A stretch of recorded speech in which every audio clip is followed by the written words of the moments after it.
Welcome to the Boston Art Podcast, Boston's premier art podcast, where we talk art, culture, and philosophy. My name is Theodore Earthworms. And I am Brian Huntress. Welcome to the show.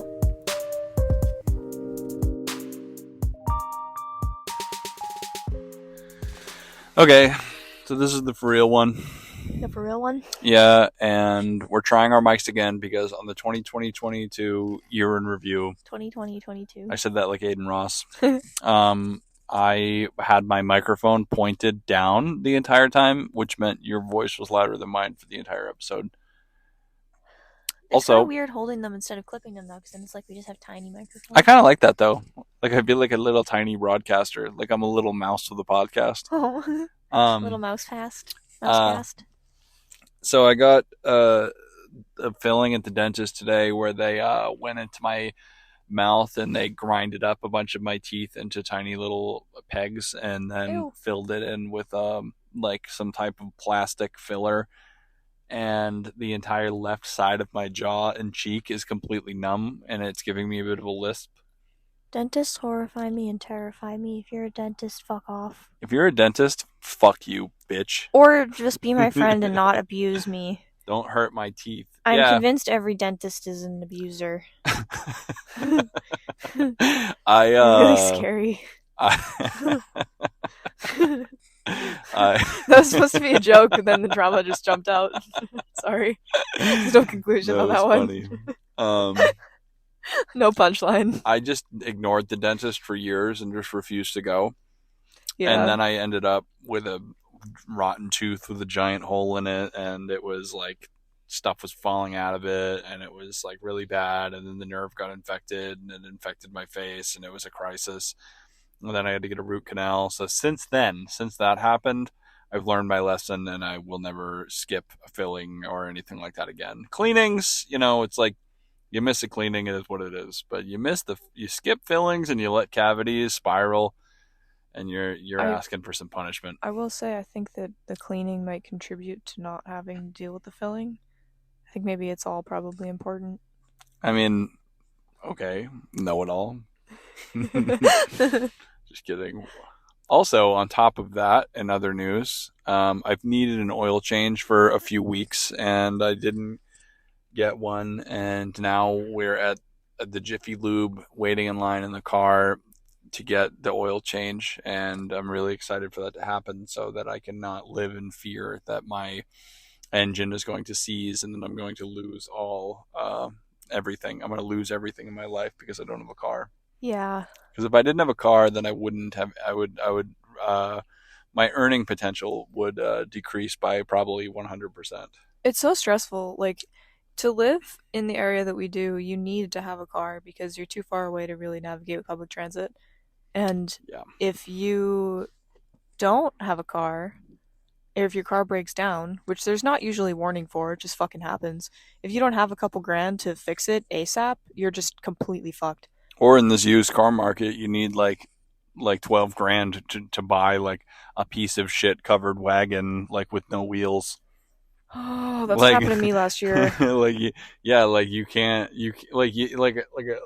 5 years ago or something, or pre-pandemic or whatever, you could buy a normal car with 95,000 miles on it or something, or 120,000 miles on it for $4,000 or something like that, and then and move on with your life. Now you need a payment plan, you need to like give a blood sample, you need to fucking do a black magic spell and take out like a $20,000 loan.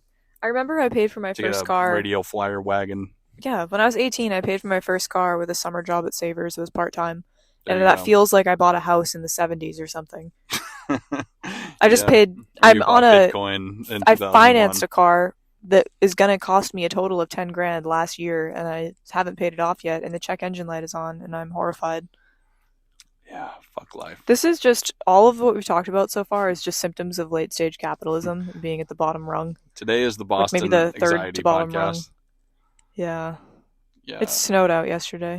Also, because my face is still Novocaine'd up, I was biting my lip, trying to like just do a little lip biting, regular style, and I made my lip bleed. Yeah.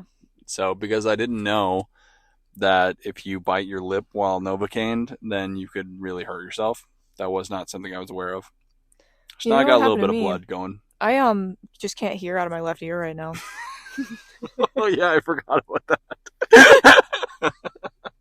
What is happening? Is this like Mercury in retrograde? Mercury actually is in retrograde. Is it right actually now? for real? That's or it was so like funny. 2 days ago when I asked Kate. And then I asked her, what does that mean? And she was like, I don't know, just watch out. I don't know, man. Just don't fucking do anything risky. Is this gonna be us? Yeah, it's looking like it might be our turn to get an oil change. Shit, do we pause? Yeah, we can't pull up with mics. That's gonna be so embarrassing. We'll see what they have to say. Maybe we'll like stealth secret record for like a second. Pause it. Wait. It's been 5 minutes. He told us it'd be 45. Hi. The oil change? Yeah. If you just want to leave it in the park, I can take you in the lounge if that's all right. Okay, cool. Great. So, okay. Literally pausing. I am. Alright, so I got the oil changed. Hell yeah. Got the oil changed in my car, but my check engine light's still on. I thought that it was on because I needed an oil change, but that appears to not be the case. Sometimes it takes a little while for it to turn off when that's the reason. Sometimes you gotta give the, you know, You gotta drive it off. Maybe. Yeah. You gotta Probably not though. You gotta rub some dirt in it, walk it off. Yeah. Probably you gotta do some other shit too, but I don't know. The only car maintenance that I'm confident in is I can tell when I need new brakes because I've blown my brakes so many times, and I can tell when I need an oil change. Yeah. Hey, did I tell you about my theory or why old people fall for fake stuff on the internet all the time? Why part of why I think they do that? You did, but tell me again. Well, we all know that old people can't tell when websites are fake or when articles are fake and this and that, and they just kind of like click things that are just like a computer virus, like death pills, and ruin their computer and learn a bunch of fake information and then ruin their life. Yeah. But I think that a part of that is because they were taught to research when they were in schools using books and libraries. But when we were kids, well, like the average student in our age group was taught to research online. Yeah. You know? So it's a little bit more internet literacy.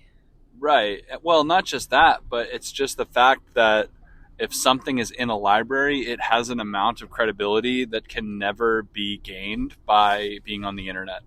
Yeah. Like, you can't just like put things in libraries. So old people probably used to just give like an insane amount of goodwill and credibility to a book simply because it existed. And then when you apply that exact same thing to something on the internet, you get into trouble. That's an interesting thought. Thank you for pretending like I didn't already tell you everything I just said a few hours ago. No, I said that you did. That's okay though. Yeah, but like you did good though. You supported me. Had supporting responses. So the only problem with the Starbucks that we're pulling up to right now is that there is no drive-through at this one. Why? Should I just leave and go to a different one that has a drive? Okay, I'll try to find one with a drive. Actually, we're using my phone to record right now. Yeah. So I need to look you that up? might have to co-pilot and find a. I think I might be able to find one on my own. But you don't have to blindly navigate. I'll find one. Where is my phone though? It's probably in the Jiffy Lube waiting room, on the floor, and a puddle of water on fire. Thanks for that. I found it. It was in my pocket. So. I really like our current mic setup because I feel like even though there's probably going to be a shitload of clipping and yelling into the mics and blowing out people's earphones this episode, yeah, I feel like it's adding a new level of agency to the show in a way, like into the recording process, because there is no like there's been many episodes where my voice is just yelling and yours is kind of to the side. Oh, because of the mic situation where you were holding it while we were driving. Yeah, but now that we're both holding a mic. Yeah, I kind of like that. Yeah, I think we'll get used to it too. Sorry. I think this is just better. I think this is just more. It makes me feel more confident that you you are being recorded adequately. I appreciate that. I appreciate your concern to that issue. Baller. Also, I don't know how to... It doesn't tell me which ones have a drive-thru. What are you looking on? On my GPS. Are you on Safari? No, I'm on Waze. Okay. Oh, that's why I don't understand. Oh, should I go to regular maps? Does it say drive-thru on maps? Oh, no. You know what? Just go to the fucking Starbucks. Navigate to the Starbucks. Hingham? Nah, I don't know what's up with that one. That's Derby Street. That doesn't have a... Yeah, don't go there. I'm doxing us again. We're not in Hingham. Go to... I know. That one. Okay. I'm a little concerned about my ear right now. Oh, yeah. So Should I? Theo has an ear infection. Well, I don't know that I do, because I'm not... I usually, when I get... So, alright, let me back up. You have an ear infection. I get ear or swimmer's infections ear? kind of often. Facts. I get swimmer's ear kind of often. I don't know why. That's a thing. Who could But say? they fucking suck. You want to take a right on this next street? Oh, it's turning me around. Yeah. Okay. I mean, when I say kind of often, it's not like concerningly often, but it's like twice a year, which is still more than ideal. And I haven't had one yet this year. It's like January 15th or something. It's my first one. And usually I get a fever and I get swollen, and the day beforehand my head feels kind of funny and I can tell that something's about to happen, and then I wake up with a full-blown ear infection and I like can't go to work and can't get out of bed and I have to get antibiotics. It's a whole thing. But this time my ear felt weird and my jaw felt kind of stiff, and I didn't really have any pain. And then in the middle of the night last night, I woke up with a ton of pain. So I made myself like a little sauna where I got a cup of hot water and I put a towel over my head and I just breathed into the cup of water while like crying at 4 a.m. I was asleep, Yeah. not helping. Well, Didn't know I any mean, of this was happening. There's nothing you could have done. Yeah. So I did that, and I took some Tylenol, and I watched this YouTube video of this lady doing a eustachian tube massage, like your like lymph nodes and where like the mucus goes from your nose to your throat. And I just did that for like the whole time I was breathing into that cup, and then the pain went away. And I thought it was because of the Tylenol, but now it's like 3 o'clock the next day. It's been like almost 12 hours, and I still don't have any pain, but I can't hear at all. That's out of that ear. That's bad. Yeah, so now I'm wondering if maybe I shouldn't have been so confident that it was just swimmer's ear, because something's up. But today's a holiday, so I can't go to a clinic. Yes. So I'm just kind of like really nervously thinking about it nonstop. Your story just reminded me of when I was at the dentist earlier, while they were grinding up my teeth into pulverized tooth powder. So there was the dentist was doing the grinding, and there was a dental assistant like doing something else with like some other shit. She was just pinching you under the table. No, you know what she was doing? And I was so weirded out for the whole time until I realized why she might be doing this. But she was just using her hand, just rubbing my cheek in circles. You didn't know she was doing that? I could feel that she was touching me and putting tubes in my mouth and stuff, because they're putting like 50 million different little things in your mouth at the same time. But she was just doing this. I'll do it to you, like that to my cheek. Just like a little cheek massage. Just a little cheek massage. And I was just like eventually I was like, wait, she's like rubbing my cheek. And then I was like, what the fuck? Like, is this part of it? Is she like trying to calm me down? Like, why is she doing this cheek massage? And then I realized maybe it's because the muscles in my jaw were like tightening or something, and that's supposed to make them not tighten. Oh, because you had the Novocaine shots, so you didn't feel that side. I don't know, but all I know is that my teeth were being mortar and pestled, and a woman was just lightly rubbing my cheek. That's horrible. The whole time. And I feel like that's the kind of thing that if you're going to do something like that, you should explain what you're going to do.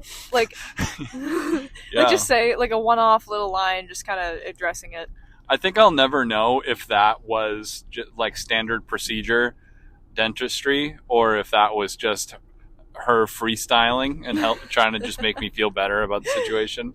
That reminds me of when I was like 18 or 19, I got my first, like, to me it was like a high paying job. It was probably like $14 an hour or something, but it's like a fancy-ish job. I was a bank teller for the first time, and I wanted to get my nails done, which I hadn't done before, and I went to a salon by myself, and I went to get my nails done, And something that I didn't know that they do is massage your hands with lotion when you do that. So I put my hand out, and she was like, give me your hand. And I was like, okay. And then she just started like rubbing it and like didn't look at me or say anything. I just rubbed it for like 2 minutes. And I was just like, what the fuck? What the hell? What's going on? But I had anxiety, so I didn't ask. I just sat there holding her hand. The places that anxiety will take you that knows no bounds. I had no idea what was going on until after when I Googled it, and I was like, oh, that makes sense. Right. That's normal, I guess. Damn, so if you were stressed out before you put on this episode, I'm fucking sorry. I don't know. Well, maybe it's not that maybe I'm just assuming that the listener has equal or worse problems and anxiety. So they're probably like, yeah, me too. It's like just some like person like living in like a barn with like ergotism. Don't even go down that road. Don't just go like down an that road. St. Anthony's Fire patient. I forgot you were telling me about AirPods this. We were asleep. We were like in bed, like about to watch a movie, and Brian just goes on this long tangent about ergotism. Can you imagine a medieval peasant wearing AirPods? What? I just tried to point the mic at you as if you didn't have one. I have my own. I'm glad that you do. You have to define ergotism now. Ergotism is a disease from the Renaissance times, which is a very big time range. I don't remember the exact time period this came out of, but it happened. It coincided, or it very close in time to the Black Plague. But it is a disease that's kind of a foodborne illness that happens when a bunch of grain or barley or wheat is infected with a specific kind of mold, and then the bakers make bread out of the poisoned or compromised grain, and then it causes a disease known as ergotism, aka St. Anthony's Fire. That it's called St. Anthony's Fire because there are two theories as to why it's named this. One of them being it gives you horrible, vicious fevers, and I forget the other part. But also there was a group of monks that worshipped St. Anthony that apparently were famous for being able to treat this disease. Oh, interesting. But one thing that it does is it gives you fevers until it kills you, but it also gives you gangrene on your limbs at the same time that you're experiencing this. So even if you do live from the disease, you will probably lose some limbs or all of your limbs. Damn. Yeah, you'll have like no hands or feet or like ears, and you will, yeah. So Yeah. you'll like live on the streets of like medieval England with no arms or legs. There's a famous painting of ergotism patients with these like wooden prosthetic like cane things.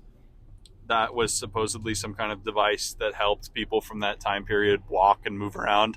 And it's a very horrible, disturbing painting. Who painted it? I don't know, but I don't know about that one specifically, but there are also some famous depictions of ergotism patients by the very well-known Hieronymus Bosch, who painted the famous painting Garden of Earthly Delights, which is a massive triptych painting that is famous for being an example of a absolutely fucking wild Renaissance painting. So we imagine Renaissance painting to be like girl with a pearl earring, Mona Lisa type things, but there was some absolutely fucking mental, totally fucked up, weird, surreal art happening at the same time. Hieronymus Bosch is a really cool painter, and I feel like it's interesting because he's not, like, obviously he's insanely famous if you're into art history, but I feel like he's not one of those like household name level famous painters. Yeah, I think he's definitely not a household name, but he's definitely very well known to artists. Yeah. Like he's definitely like I think that there probably aren't many like, hey, what's up? Oh, actually I know where we are. Never mind. I don't need the GPS. Sorry. Don't worry about it. I was gonna ask, but it's probably fine. I am not a good Don't worry about it. Don't worry about it. Here you go. But yeah, it's GPS really has to be on. it's really interesting because when you think of biblical art, you just think of crucifixion scenes, paintings of saints, you know, very conventional Christian mythology. But when you get into some of the fringes of biblical, you know, biblical tales and biblical fucking illustrations. You can see some, famously, the Book of Revelations is like an absolute fucking crazy, weird, fantastical story with all types of characters and imagery that just makes absolutely no sense. But if you want to get even more fucked up, you might even look at the, I believe it's I don't know if it's the Book of Ezekiel or if the story is just called Ezekiel's Wheel. But if you want to Google that, Theo, right now, Ezekiel's Wheel, and go to images, you'll see some absolutely freaky shit. Ezekiel's Wheel. Yeah, it's the type of stories that if you listened to them being spoken by like an audiobook, or if you look into the text and look at images along with it, it's really scary stuff. It's just the type of biblical story that just actually makes you feel really just creeped out. And I don't know, maybe you could like pull up an excerpt or something, but you may have heard of biblically accurate angels, which are these like spinning wheels with multiple animal heads and like thousands of eyes all over it and like wings and, hundreds and hundreds of angels spinning in a tornado while singing some like freaky worshiping incantation. Wherever the spirit would go, they would go, and the wheels would rise along with them, because the spirit of the living creatures was in the wheels. When the creatures moved, they also moved. When the creatures stood still, they also stood still. And when the creatures rose from the ground, the wheels rose along with them, because the spirit of the living creatures was in the wheels. The illustration has two overlapping wagon wheels with eyes. And it appears you're reading BibleStudyTools.com. Yeah. I went to the first link I found. I believe the backstory of Ezekiel's Wheel is that it is a vision given to the prophet, or just somebody, some biblical man, Ezekiel, given to him by God to communicate to his people about like the apocalypse or something. Cool. I think that is what the context of Ezekiel's Wheel is, but I don't remember right now. But it also might be an apocryphal text. I don't remember. And I believe apocryphal texts means texts that are redacted from the official biblical story because of the fictional nature. I don't remember. You should look that up too. Is Ezekiel's Wheel apocryphal? I'm reading an article from an unverified website that says that Ezekiel's Wheel was spotted by NASA in 2020. Oh, okay. That's where I'm at right now. That's great news for us. It does say that not everyone agrees. Is that like a QAnon forum or something? I don't fucking know. It's an online star register. Ezekiel's Wheel. Is it possible that there is a constellation named Ezekiel's Wheel? I'm trying to read it. I'm studying as fast as I can. Okay. Okay. Let me see. This looks like a biblical website.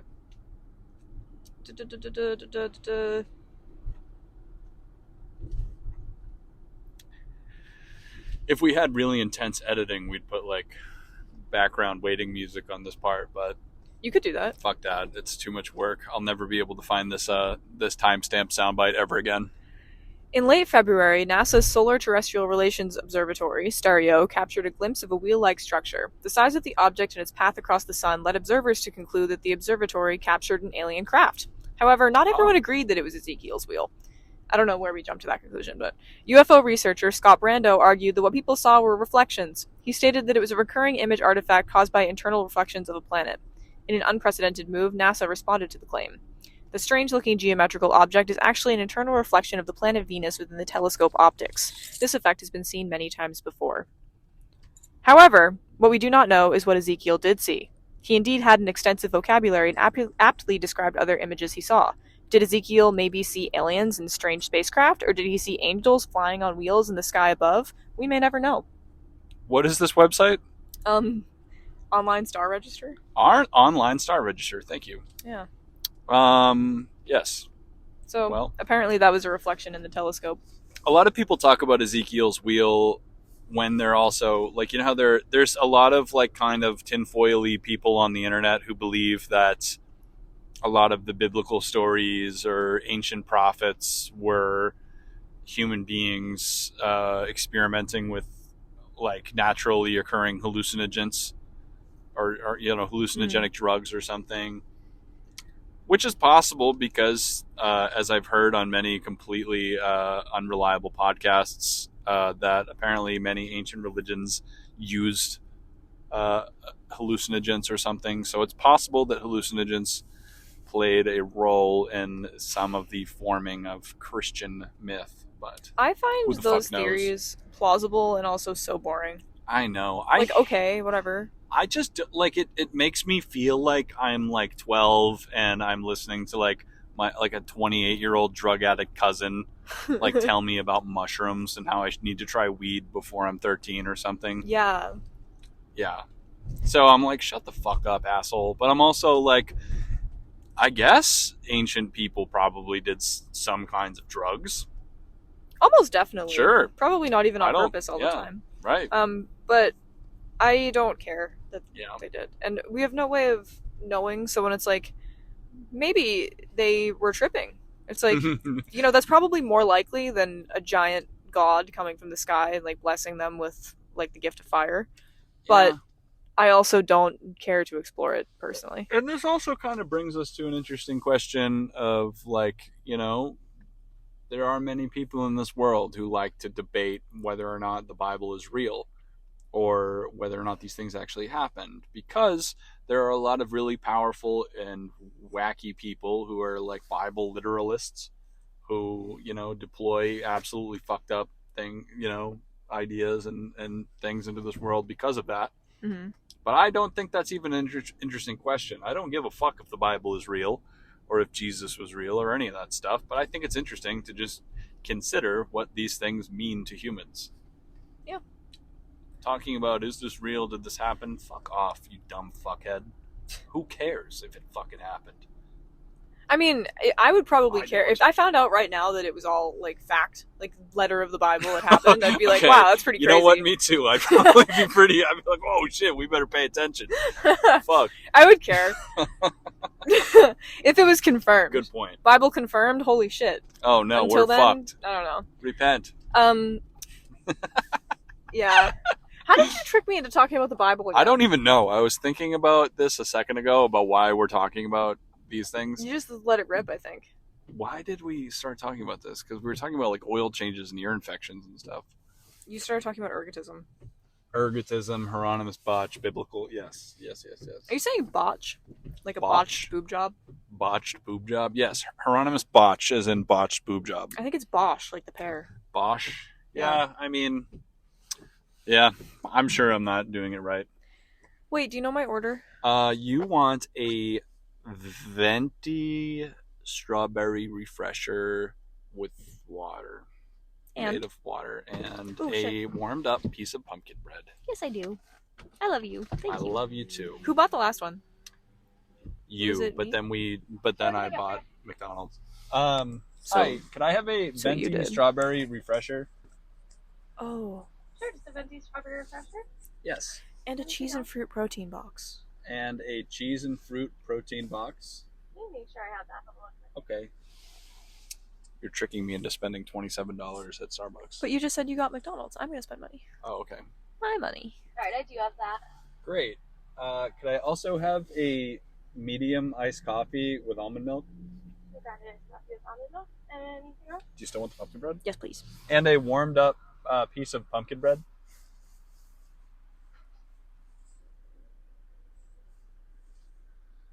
And that's all.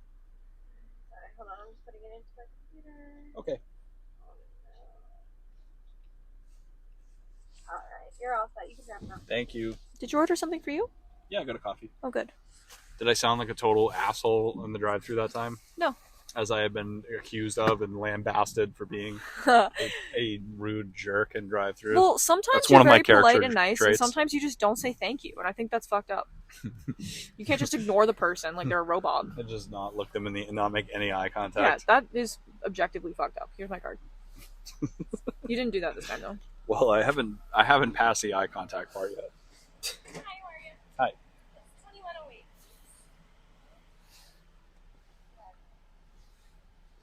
I have to pee. You have to pee? Yeah. Well, how do you expect Do you to think? that? Thank you. Do you think, is this the right one? Yeah. Oh. Okay. Do you think a different podcast would completely cut this entire segment out and then get to the real content? This is the real content. That's What what do you I'm expect from saying. me? That's what I'm saying. I feel the same way. But many people don't. Many people believe that you should really refine your content and make a like beautiful, well written, well edited script and then record it in a professional, nice studio. And I really appreciate those people because I love that type of content. But that just ain't me. We're the Boston Art Podcast, not That's the right. Here, you want to fucking- take this? Thank you. LA you. Podcast. I don't even Did know you already what... get your card back? Yes. Oh, so we're good then. Where's my pumpkin bread? Oh, okay. That's cool. That's Also- still coming out. Here, you want to hold this? Sure. I got one hand because of the mic. Me too. We both have a mic, remember? Thank you. Is there any way I could grab 2 straws? Thank you so much. I don't need a straw. I still have a straw from last time. You don't even need a straw either. Okay, I'll keep both then. Oh my god. Thank you. Have a great day. I Are made you eye gonna- contact that time, and I said thank you. Yeah, you were very polite. Good job. I'm changing. Good. Just kidding. New year, new you. New year. You're not actually that bad. I feel like this makes it sound like you're like a demon. Yeah, I know. It's okay, though. If there's Um, anybody listening that just has like an extremely literal interpretation to everything they hear, they probably think I'm a piece of shit, but fuck them. Interesting. Please get rid of this. Oh, yeah. I'll dump it out. Is there a trash can nearby? I was hoping there was, but I haven't seen one, so Well, there's a garbage bag right here. we're just going to garbage bag it on the floor until further notice. Oh, the coffee's so good. I always resist getting Starbucks because I feel like they always just give me a little teeny tiny amount of coffee, and then I'm mad because I want to have lots of coffee forever. But it is superior quality to that of the proletariat Dunkin' Donuts, Yeah. which I love. I love Dunkin' Donuts. Dunks is like, you know I would those... take a bullet for Dunkin' Donuts. I fucking believe you. You know those, like, Hungry Man microwave meals you can get at, like, Walmart? Dunks is on the same tier It kind of is. in quality. Yeah, it's like food advertised to wives, like this. Give this to your husband. Give this to your husband. I feel like wives aren't even in the picture. Give really. this It's to just your like, husband. Or is it just for like idiot men to buy because they're like, yeah, I'm a hungry man. That's for me. the Hungry Man ones, I feel like, yeah. Yeah, that's probably true. It's probably for, like, a college dude who lifts weights to buy and put in Just the a guy microwave. lifting weights. Oh yeah, like a young guy who doesn't really know how to grocery shop Yeah. or doesn't like to cook. So I have to pee really bad. The Cumbies? Yeah, I mean it's a place with a bathroom. That's true. Are we pausing? I don't know. Should we pause? What or- if you kept recording in there with your mic and I That kept would be recording funny too? because I might go out of range, but we could try. Actually, no, that's We'd going be to be talking over totally each other. incoherent audio. We won't do that. It might be funny though. How about maybe you can monologue? It'll be like an old throwback. We No, used- I want to eat cheese. All right, so let's pause then. Okay. Okay. So I'm just the type of person that if I have to pee or if I'm even slightly hungry, my entire psychological makeup just deteriorates and I just pass away. This has been documented before, I think, on the podcast. Yeah, that's true. Like one time we were recording an episode, I believe it was John Garness, Trevor, and Chris O'Grady were on the show, and we were ordering food from Grasshopper in Alston. Mhm. And Oh yeah. once I ate my food, my mood on the show radically increased. That was a fun episode. It was a fun but tense episode. Hmm. There was some emotions, there was some anger, but we made it through that episode, and then we moved on. All right. Long-time listeners know. A little bit of lore. Do you think it sounds disgusting while we're eating with these mics? I'm sure these are pretty low. Like, these are, like, definitely not sensitive enough to be, like, picking up, like, ASMR level chewing sounds. Thank God. I'm sure there are some chewing sounds present, but I doubt that they are sensitive enough to be, like, picking up, like, lip smacking sounds and things like that. I'm not lip smacking.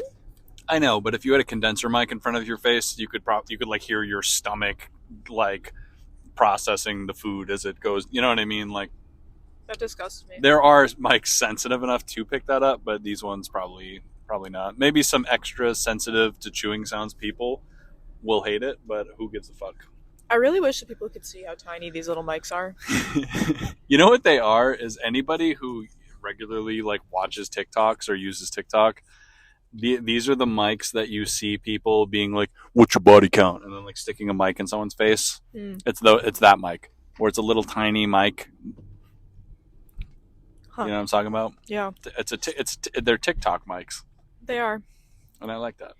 They were like $25 on Amazon for 2. Yeah, you killed it with these. I didn't even know that you could like get something like this. I thought lapel mics were basically reserved for like TV studio level equipment only, but it turns out there are very low level affordable versions of lapel mics that you can use for iPhones. Yeah. So shouts out to you for figuring that out. It's for Christmas. It was a great Christmas present. How do you feel about gift giving?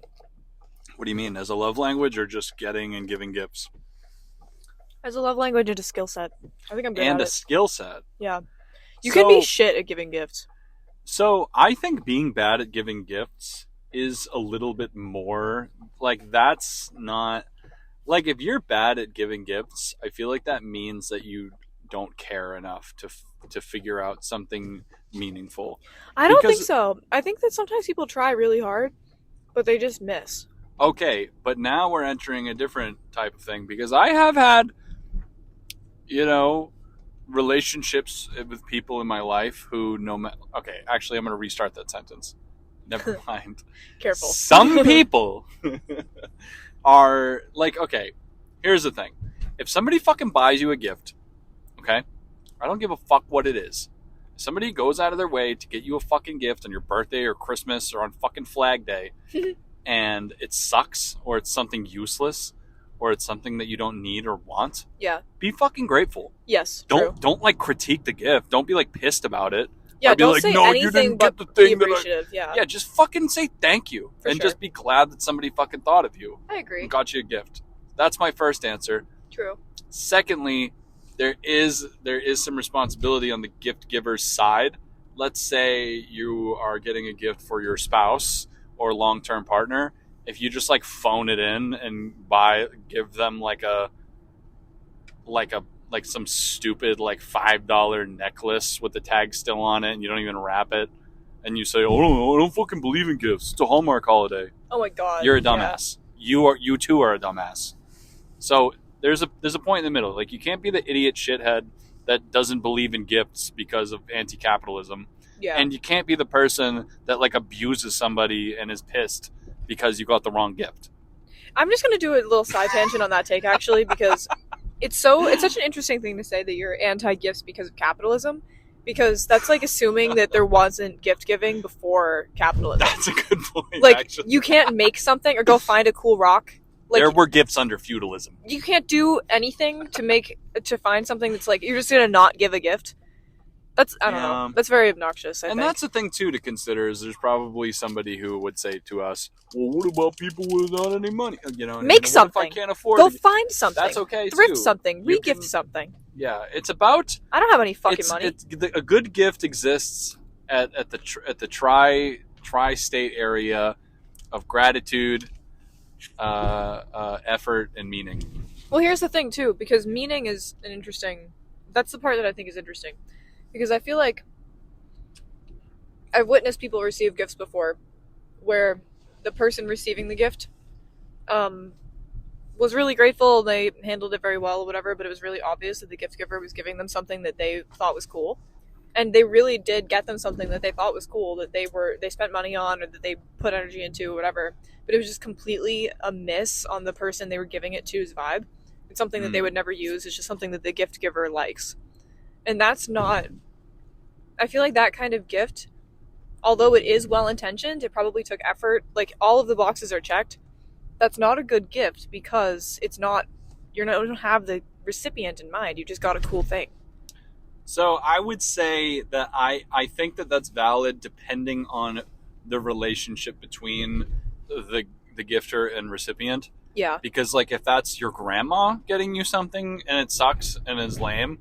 you better shut up and be grateful. Oh, yeah, true. Like, because your grandma's going to miss and has no idea what you like because of the, just the age difference and Well, on like a friendship or partner level. Yeah, like that might be a little bit different because you might feel really sad because like one time my mom bought me a like Wreck This Notebook kids art drawing journal and colored pencils, and I was like 23 or something, and I was very disappointed and upset, not because I didn't get like a great gift, but I was like, Mom, like, do you think that I'm 11 and do you actually really not know that, like, you really don't know any anyway? I'm not actually talking about like a emotional beef I have with my mom because we laugh about this. I've like made fun of my mom and she's laughed. Anyway, it's a thing. But my mom is sorry. At the time, I was like wounded because I was like, you just got me a gift that you would buy like a angsty 9-year-old. Yeah. Like a 5th grader that wants, I don't know. And I was just like, and I think too that it's funny too, because I think that hurt at the time because I was experiencing, because I think I didn't know this at the time, but I think I had a lot of baggage because I felt like nobody thought I was valid or that my interests or life choices were, you know, viable, good life choices. I thought everyone thought I was a loser. So it touched a nerve. Yeah, but now I don't feel that way at all. I don't think, like, and if somebody in my family thought I was a loser because of my life choices, it really wouldn't be a big deal, honestly. Like, I'm talking cousins and extended family. It's like, all right, fuck off. I don't even care. Yeah. But I know that my close inner circle doesn't think I'm an idiot, dumbass, horrible decision maker. Yeah. So interesting. Yeah, this is a bit of a sidebar, but I guess to go back to the reason that I got down this path is that I think that if the gift is just a total fucking miss, even though the person put in effort, it is only bad based off of the relationship, the nature of the relationship. That is a good point.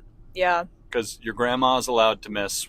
Lots of goodwill towards grandma. Yeah. But maybe some people feel differently because their grandma is their main parents. Yeah, it depends how well the person knows you and how much of an understanding they're... Did you just see that kid walking in the snow in slippers? Yeah, wow, that kid probably just like bought drugs off somebody up on the, like way up here or something. Oh my god, that's not... Why? I'm actually sorry, I didn't mean to make it dark. Oh my god. Like he was dressed as if he just ran out of the house, but he was like way out on the sidewalk. He was a teenage boy. Yeah, he probably just like bought weed off his friend, and now he's jogging back to his house before his mom notices he was gone. I just figured he got like dropped off in the corner of the street after like a sleepover and didn't get dressed. Yeah, all right, fine. I didn't mean to make it that way. Do you remember the time we were on the same exact street too, and there was a little boy, maybe like a 10-year-old boy, and he was like bent over, like touching his toes on the side of the road, and Brian made a comment about like a person nodding off, and I was like, are you talking about that little kid? And he stood up and he was like looking at a rock. Just a little boy walking and up the street. I was just like, man, my brain is just like infected with darkness. All right, hold on, let me get back to assuming the worst about every tiny stupid thing I see on the street. Just assuming. Anyway, I was bringing this up because I feel like I get like competitive and excited about gift giving opportunities. That's why I was just talking about the mics. But I feel like it's a lot of pressure sometimes, like gift giving holidays and birthdays and stuff, because I want to do a good job. But I also get like a high out of doing a good job. Like if I get a gift for somebody, yes. Like if I before Christmas, I won't wrap anything until I do it all in one session because I want to lay out all of the items and make sure that they look like the group of people I'm giving them to. Like it has to look like something they would already have, but not be something they already have. So here's where I think that can get sticky. I think that that's a perfectly fine way to be, and that's cool and it's exciting, and I directly benefit from that as somebody in your life. Yeah. I appreciate that. I think that the only time that could get you into trouble is if you absentmindedly, like, kind of project that onto somebody else and feel like the people around you should match that intensity. Yeah. I mean, should is a tough word, but like if you expect the people around you to take it to that same level Yeah. without any communication. Like if me and you, like I know that you're probably really counting on a meaningful, beautiful gift exchange because that's something that you love and care about, and I care about that too. So we both make an effort to have a nice, beautiful, meaningful gift exchange. Yeah. But there definitely are people in your life that don't have that same loving feeling and care for gifts, where they don't give a shit if they get a gift, and they don't put a lot of effort into giving the gift. Yeah. Because that just isn't, for some, I don't know, maybe it's a love language thing. That's It low also, on their list. You're right, it does depend on the relationship to the person, because I don't expect everybody in my life, like on Christmas, like all my friends to get me something really nice or something. Like Right. most of the time I default to not expecting a gift at all. And not in like a hostile way, but just like I don't expect anybody to spend money if they don't have money, you know what I mean? Mm-hmm. But if somebody does go out of their way to get me something, if it's something that is like, I don't know, I'm nervous about giving specific examples, but I like if somebody buys you clothes and it's not something that you would ever wear, and it's like you're my friend, I see you all the time, like how did you not know? You know what I mean? Like stuff like that where it's something that's very specific and yet so not specific, like very general. Like if I went and bought you like a sombrero. Yeah, or like if you just gave me like a striped bucket hat and it wasn't a joke. And it was like, I mean, I guess, like I'm not like mad you did this, but like what the fuck? You know? I don't know. I'm trying to think of an example of a time that I've gotten a gift like that, but I don't A very commonly told family story in my family is that on my grandparents' first Christmas together, my grandpa was at my grandma's family's house. Yeah. And he brought her a gift, and she opened it in front of her whole family. Oh, God. And it was goggles and a snorkel. What?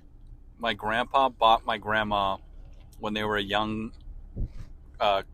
courting couple, goggles and a snorkel? Yeah, and on Christmas morning for no fucking reason, with no context.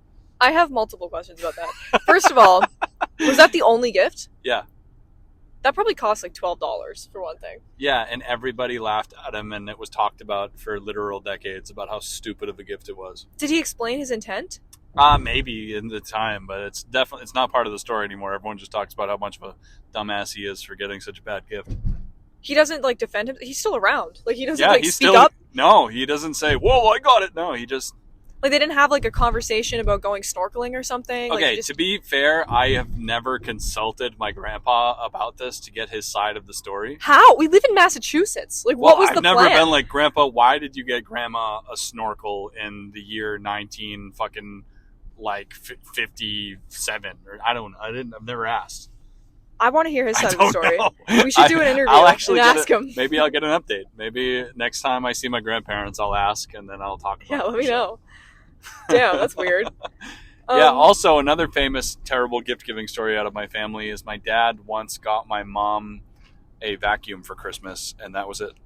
That's a classic. I think I actually saw a TikTok about someone's dad doing that to their mom and them getting in a big fight like this year. Yeah, they weren't. My mom wasn't very happy about it. See, the thing about that though is like, like I need a new vacuum right now, and I would be excited if someone gave me one, but not for my Christmas gift. What if it was unprompted? Like I just got you a vacuum for your birthday, and you never even asked for it, but you needed it. You actually needed the vacuum, but that was the only. I just bought you a vacuum, and barely wrapped it up. So there's a lot of variables to that. Did they already live together?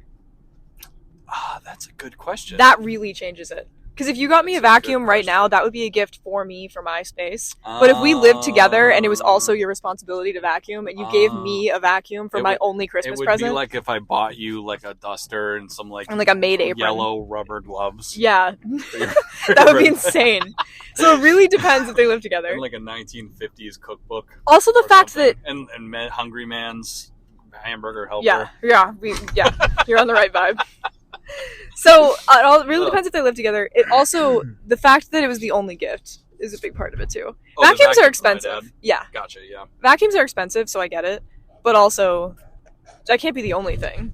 Yeah, I don't know if they live together or not. They probably did, because I think my parents did the, 80s couple, like, have a kid, get married, move in, and like like 1 year type deal. Yeah. I think that might have been the case with their relationship. The only reason I can see it is because I actually am in the market for a new vacuum right now because mine just died and I have a cat and it makes me so stressed out. And they're all like over $100, the nice and ones. I did say to you, I did say very recently that had I known that, your Christmas gifts would have included a vacuum. Included, though. Oh, okay. All right. That's good. And it's not like I was going to bring it to your room and vacuum your stuff. You know what I mean? Like, it would be for my room and my space. Yeah, that's a gift to my mental health in that point, in that situation. So it depends on context, I guess. I would need more info. Again, I need more info. What do you think the worst fucking gift... What do you think the worst singular gift is you can give somebody? It depends who it is. Okay, what's the worst gift that you could give your grandmother? My first answer to that was completely fucked up, so I didn't say it. Something just like completely socially. Maybe like a gift card to a dispensary. Yeah, that would be bad. That'd be pretty bad. That'd be pretty bad. Or a hunting rifle. Jewel. Or perhaps like a car jack. jewel pods, replacement jewel pods. Just the pods, not Just the jewel. Pods, no jewel. Illegal replacement. Maybe like pods. a AAA battery. A AAA battery, that'd be pretty bad. But like wrapped. So now we're just thinking completely antisocial gifts. I was thinking something that you could fuck up. Something that could be a sincere gift that would suck. Yeah, like sincere, like you tried, but you just completely blundered. Well, she's really afraid of snakes, so probably a pet snake. That'd be bad. Yeah, or perhaps tickets to a reptilian farm. This is such tickets a to a My fucking Chem dumb bit. concert. Fuck this whole bit. What would be the worst gift that you could get me? That I could get you? Insincerity. Insincerity. Shit, I don't know. Like a. I don't know. I don't know. Fuck, I don't like this bit anymore. I feel like we're on a comedy podcast. I like comedy. That's funny. true, but we both suck at that. Did I talk about on the show how I tried stand-up comedy? I think it was a secret at the time. Was it a secret? Did you talk about it? Did we talk about this on an episode? I forget. I don't know. It was a secret when you were doing it, but I don't know if we discussed it since. Yeah, well, I did it, and it was fine. All right. What else is going on? What else are we doing here? There's this podcast that I listened to one time that I low-key did not like, and I thought it was the weirdest premise for a podcast ever. I'm talking about someone famous, so it's okay, I guess. Okay. But it was a podcast called I Said No Gifts. And it's a show where you're not allowed to bring the host a gift, but you have to bring him a gift. And then the guest comes on with a gift. And then the guy's like, "You were not supposed to give me a gift." And then they'd laugh and joke about the gift and have a conversation. And I listened to it and I was like, who the fuck thought this was a good idea? Was it a good podcast? I listened to like one episode and I was like, I hate this. This is completely unrelated, but over in that red house right there, do you see the second window from the right? Yeah. Yeah, what about it? It was just moving. There's a person that was moving that curtain around, like struggling to hold it across the window with like their whole body. I'll try to say this in the most like gracious and like charitable way possible, but that specific building is like a boarding house of ill repute with very weird, bad people living inside of it. All right, we just witnessed something weird. Nobody, if you ask anybody around here, they will tell you that you should not hang out with people who live there or go in there. A boarding house of ill repute. It's a house of ill repute. Oh my god. And all right, it is the type of place that you live in and rent by the week. Well, it was like a full window, right? Like to give the listener. Kids pushing each other in a shopping cart in a parking lot. Oh, that's cute. Good stuff. Good stuff. Youthful. Probably cute.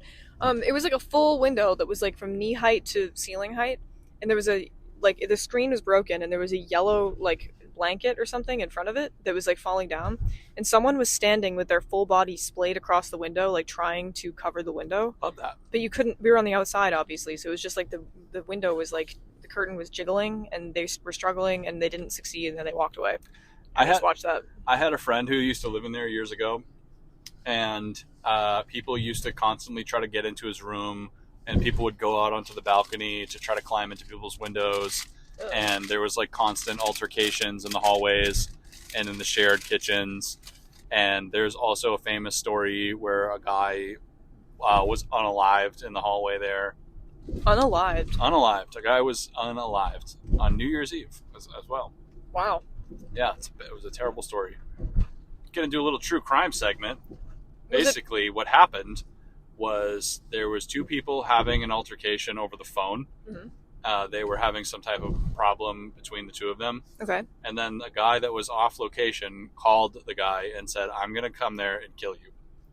And then guy that was in the building called the police and said, "Hey, somebody is coming here. They have threatened my life, and I am going to defend myself unless you guys get here first," or something like that. And then the guy showed up before the police, and they had a knife fight. And I don't know which person died.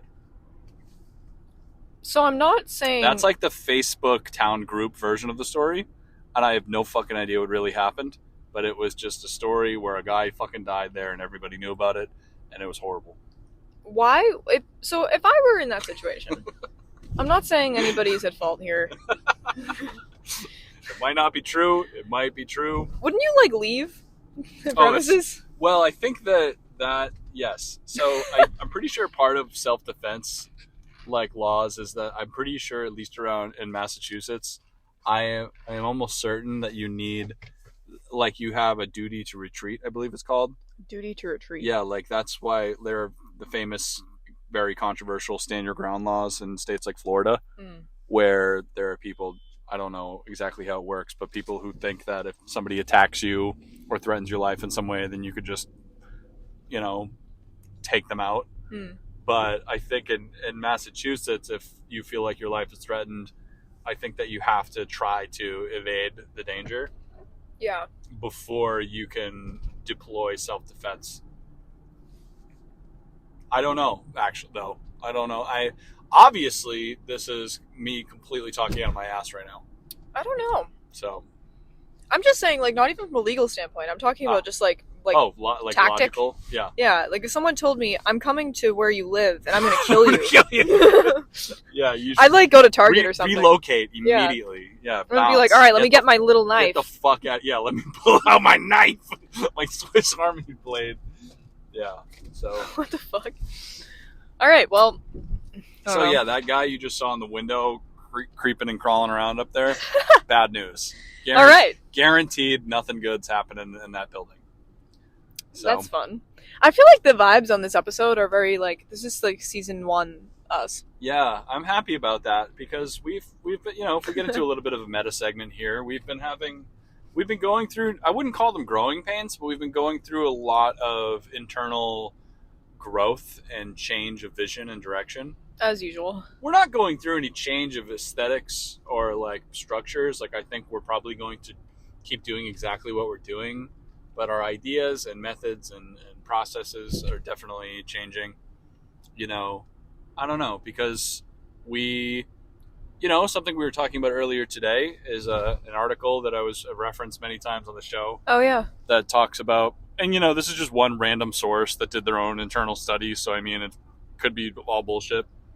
It's inspiring, though. Huh? It's inspiring, though. Yeah, it's an article talking about how, essentially, I believe it's 74% of successful podcasts have over 100 episodes, and the opposite, the other 26% have less than 50.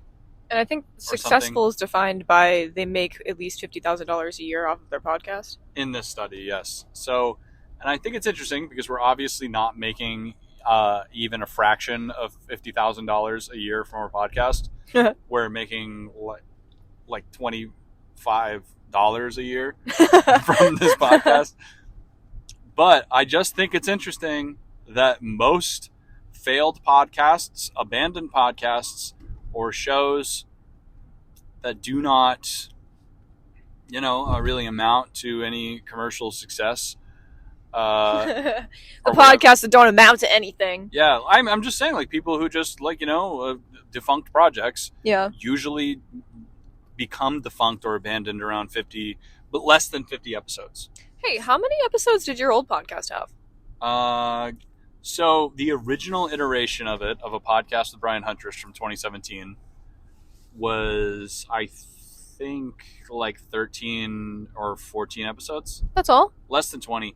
Yeah, because I had a really strange notion of how to release them. What I did was I pre-recorded all of the episodes, and they were all 20 minutes long or less every episode. Yeah. And I released all of them as a collection onto Bandcamp at the same time. So I released a 15-track album onto Bandcamp where each track was like 17 minutes of badly recorded phone conversations with various artists and musicians. That's one way to do it. Yeah, it was a very absolute nonsense approach. I feel like I can't really releasing it. I thought that was a good idea at the time. I don't think I can critique you because this is literally my first rodeo with any kind of audio projects, and the only information that I have about how to do it successfully comes from you and your past experiences. So yeah, I mean that's what I did, and it was, I don't know, some people liked it. One of the episodes got like 1,500 plays. Hell yeah! Which one? That was a recording with Whitney Flynn of Days and Days. Oh hell yeah! Which is funny because now in this new podcast we recorded an episode with Jesse Easton Dejas from Days and Days. Yeah, it came out just last week. If you haven't listened to that, it was very cool. If you're a fan of folk punk, yeah, or whatever, that's a good episode. If you're not a fan of folk punk at all, it's probably still pretty interesting. I think it is. Check it out anyway. So, that was a cool full circle moment because they are the two, songwriting forces that are a part of the band Days and Days. Yeah. So to be able to have interviewed both of them separately is pretty cool. For me, I guess. Whatever. Yeah. Anywho.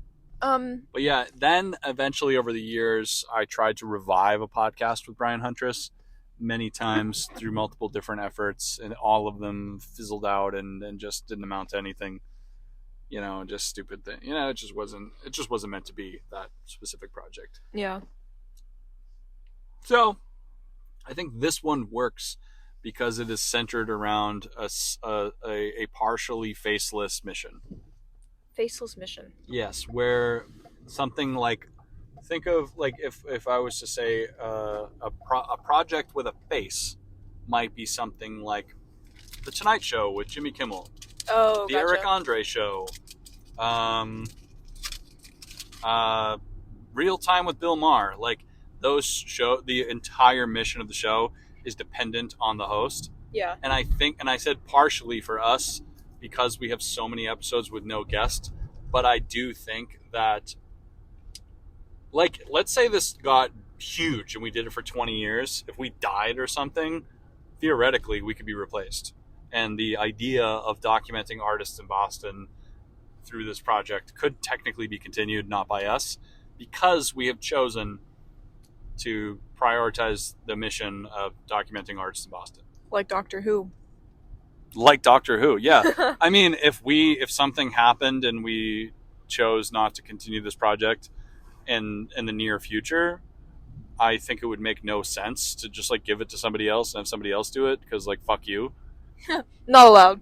But if by some miracle, and wish this would be a dream, this continued for like the rest of our lives in some way, then I would definitely have an interest in the idea of expanding this beyond the perspective of me and you, and just having it be some type of like, art, digital media aggregation, kind of like This American Life, where it originally was the stories and interviews of Ira Glass, and then it grew into a monster of a podcast, and now,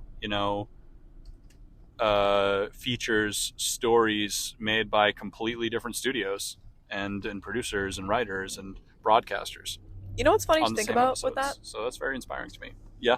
You know how we joke about, like, if we're doing a time skip or something, we're like, well, we don't have to say what we're doing because the listener's already going to know. They're going to hear. That's true of that as well. Oh, of what I just said? Like, yeah.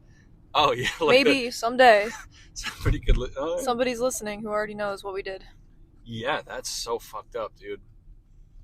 Yeah, there's somebody listening that's like, yeah, man, it's so sad that they didn't do that. Again, or glass half empty, Brian. Or somebody listening being like, whoa, and that's how they started the biggest $1 billion podcast studio in the world. And how they were taken over by AI robots. I don't know. These are your two options for a future. Yeah, death and being a billionaire who creates AI robots that make podcasts. I firmly believe that is the way that you see it. Those are my two options. No. Yeah, dog. Do you know how distracting it is to not be able to hear out of the side of my head that you're on right now? That actually does sound pretty distracting. I keep getting disoriented by it. I really think we need to bring you to a minute clinic or something. They're not open today. Pretty annoying that it's a holiday right now. I am kind of happy that I'm not in pain, though. That's good. But it's also making me nervous because it's not what I'm familiar with. Like, if I just had a fever or something, I'd be like, all right, it's another ear infection. True. But the fact that I don't and I can't hear, I'm like, what if I, like, fuck something up? The reason that I'm not worried about it is because you have a history of swimmer's ear and ear infections on, like annually. That's for true. As long as I've known you. Pretty used to it. So I'm like, this is probably you getting an ear infection, and you will be miserable this week with an ear infection. I should probably, like, go to an actual, like, ear doctor, though, instead of just, like, letting my primary care go, oh, no, put this in your ear. Yeah. And then you just go, thanks, and then come back a year later and say the same thing. I feel like doing that over and over and over, like, I'm gonna go deaf if I don't address this, probably. Oh, don't say that. That's terrifying. It's pretty scary. Man.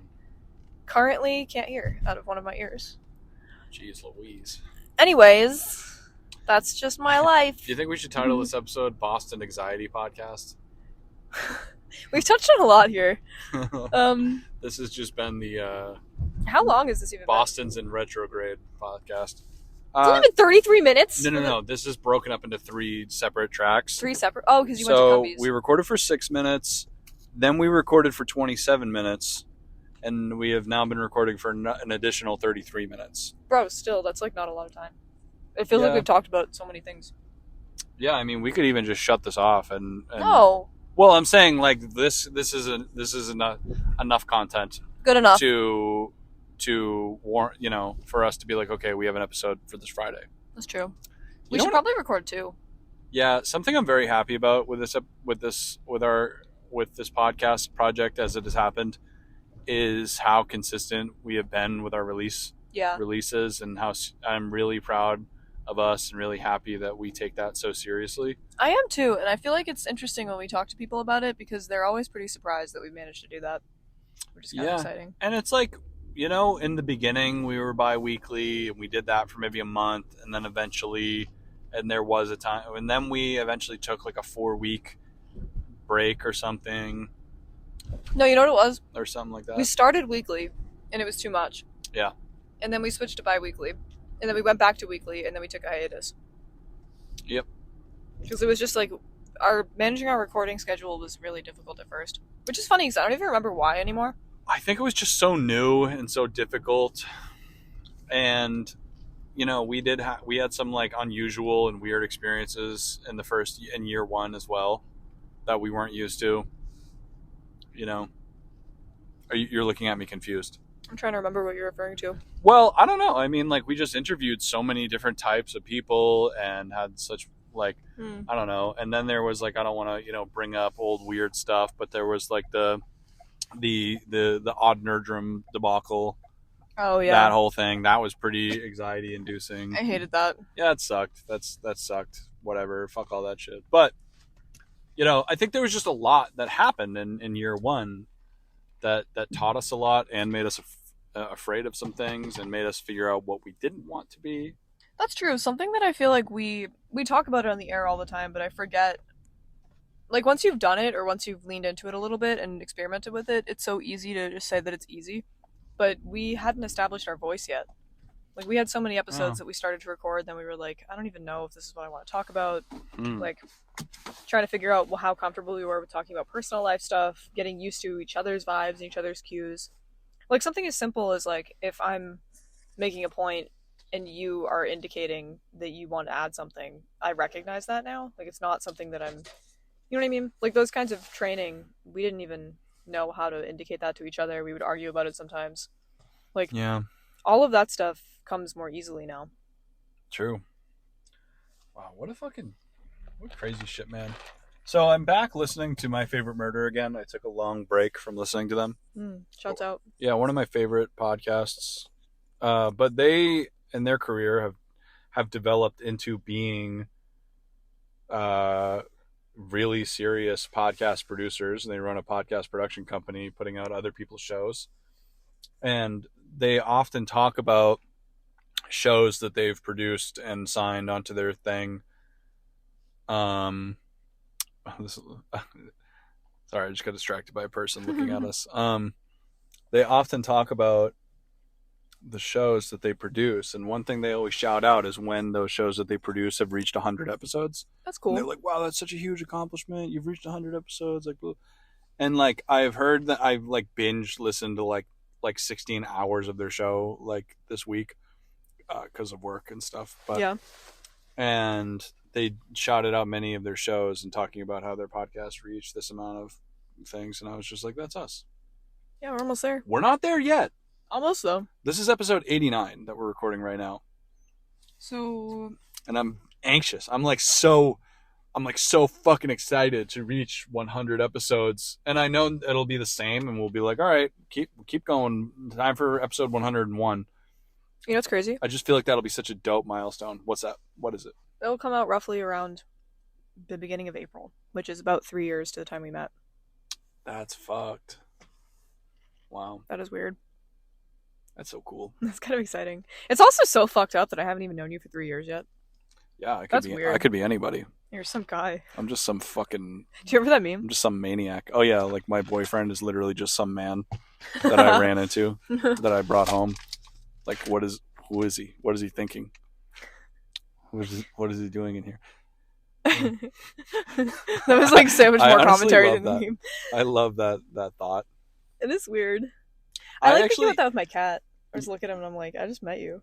You know what's something that I have thought of many times is, maybe there are people out there that would relate to this, but the idea of when you're with your partner's family, like a big, or like all of their cousins or like aunts or this or that, and you're just like, man, I'm just like I'm just parasited into a family unit.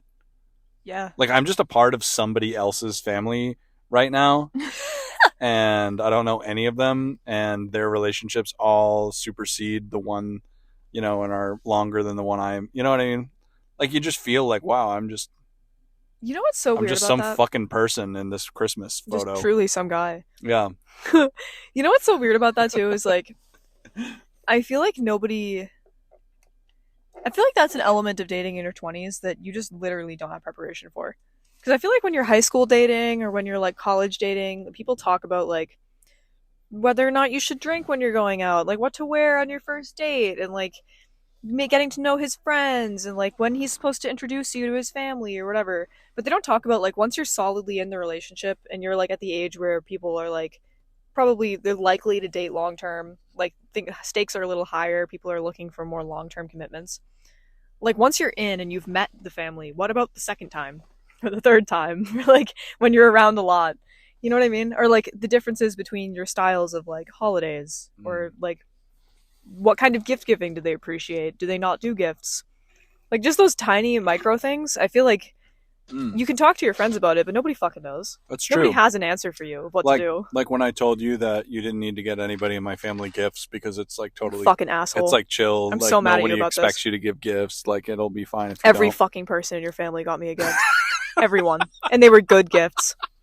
They were heartfelt, nice totally gifts. It was like multiple from every person. I thought that it would be fun, like that it would be like, I didn't want you to feel pressured to like have to spend a bunch of money and get gifts for everybody. No, Will even made a joke about getting me a bullshit gift, and I opened it and it was like 2 necklaces. They were just all nice gifts, even the bullshit gifts. And I was just like, sorry guys.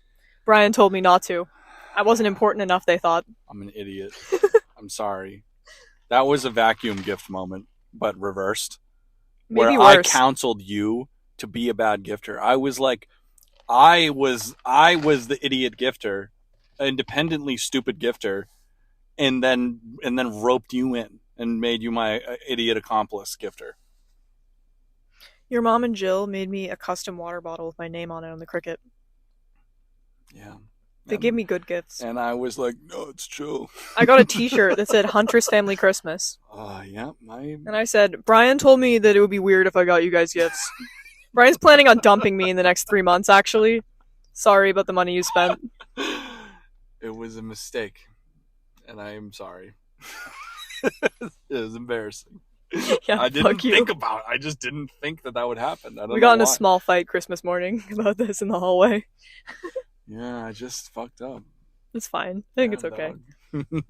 I'll just get everybody like really sick, like Easter presents. Yeah, I'll have to try hard. I'll have to change it up this the next Christmas, because on top of that, I also deployed the same way of thinking at your family Christmas and got nobody any gifts at all for your family. Yeah, but I think you only got like... Oh, actually, you got I gifts. got a number of gifts from your family. You did, without giving anybody a gift.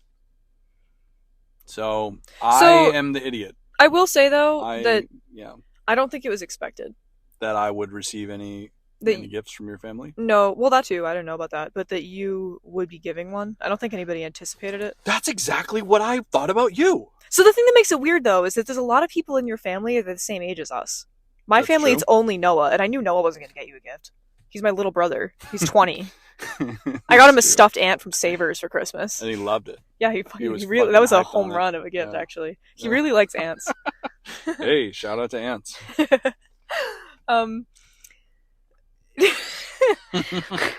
That needs some elaboration, but I'm just not going to do it. We're just going to move along.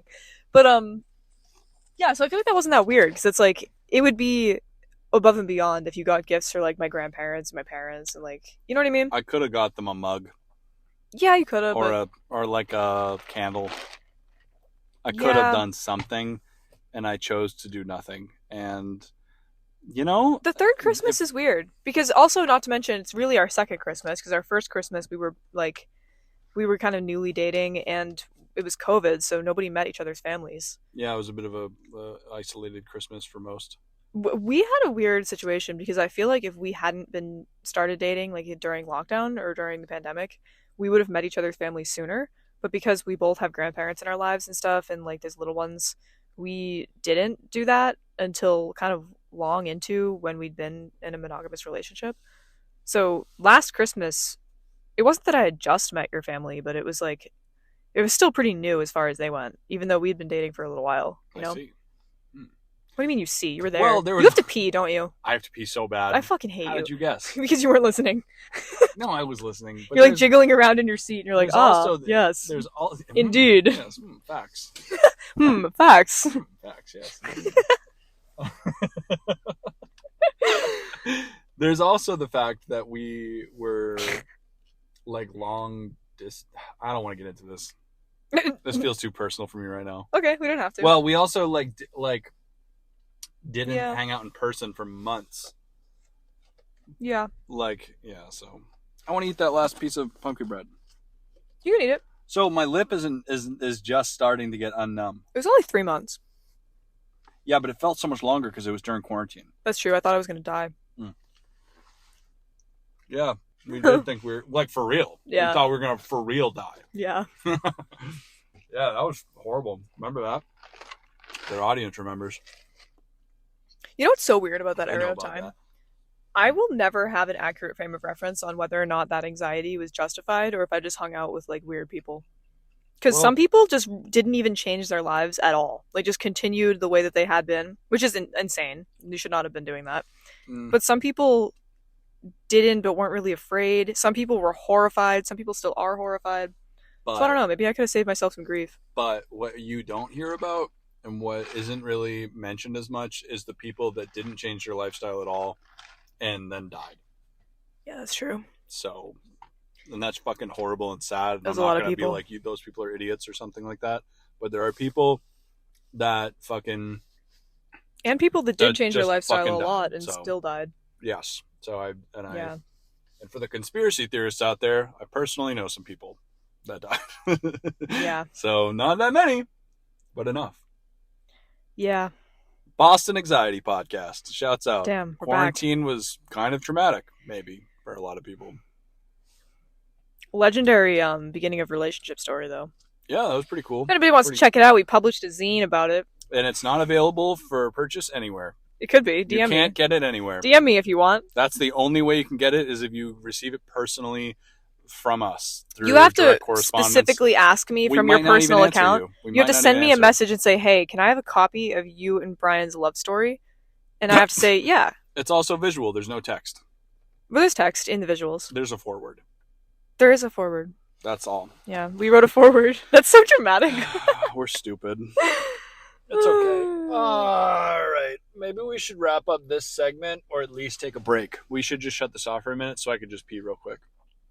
Do you think it'll fuck up the flow if we do that and then start a new episode? No, we could start a new episode. Because we really should record 2 today. Okay, cool. I'm going to shut this off then. Okay. Love you guys. Bye. Oh my god. What? You go so fast when you have to pee. You ruin the vibes. Be slower. Be more grateful that you have listeners. Say thanks, guys. What listeners? The ones that are listening right now I'm that just might be kidding. offended. Thanks, listener. Turn it off. Thanks, pal. Me? No, not you. I looked at you, but I was talking to them. Don't fucking call me pal. Pal. Excuse me? All right. See you next week. Are you going to say something? You yelled at me last time because I don't let you say bye.